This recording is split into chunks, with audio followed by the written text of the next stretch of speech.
At carbon L આ છે હું? અરે ભાઈ એવી કોનું ઈએમસી નેનો ટેકનોલોજી થી બનેલું પેટન્ટેડ એટી કાર્બન લિક્વિડ છે. આમાં 45 થી 50% ઓર્ગેનિક નેનો કાર્બન આવે. એટલે આને સાટવાનું હોય કે પાવાનું હોય? હરેક પાકનું શરબત છે મોટા. સાટવામાં, પાવામાં અને ડ્રીપમાં ગમે એ રીતે દઈ શકે. ખેડૂત મિત્રો, આ એટી કાર્બન લિક્વિડ આપણી જમીનની ફળદ્રુપતા વધારે છે, જમીનને પોચી બનાવે છે, જમીનમાં રહેલા અળસિયા તથા ફાયદાકારક સૂક્ષ્મજીવોમાં વધારો કરે છે અને જમીનમાં રહેલા પોષક તત્વોને છોડવા સુધી પુગાડવામાં મદદ કરે છે. એટલે સરેરાશ ઉત્પાદનમાં વધારો થવાનો જ છે. મોટા કોટો ફૂટી જાય ને એટલે તું અઠવાડિયાની અંદર આને દઈ હે. સમજો, એક જાતનો પાયાનો ખોરાક જ છે.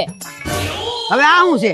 એવી કોનું પ્રીમિયમ માઇકોરાઇઝલ એટીએમ રાઇઝા જી. એટલે આ એવું બધું આવે? અરે મારો ભાઈ, આપણે વર્ષોથી આ ડીએપી ને ખાતર ને બધું ખેતરમાં નાખતા હોય, ઈ બધું છોડવાવે લઈ નો લીધું હોય, અમુક ટકા એમનેમ પડ્યું હોય, એને છોડવા સુધી પુગાડવામાં આ મદદ કરે. એમ હમાયત ને મૂળિયાનો વિકાસ કરે, વિકાસ. અને એમાંય દાણેદાર અને પાવડર બે ફોર્મમાં હો. તો ખેડૂત મિત્રો, નજીકના એગ્રો માંથી અટાણે જ લઈ આવો એવી કાનનું ઓર્ગેનિક નેનો કાર્બન ફર્ટિલાઇઝર અને એટીએમ માઇકોરાઇઝા જી.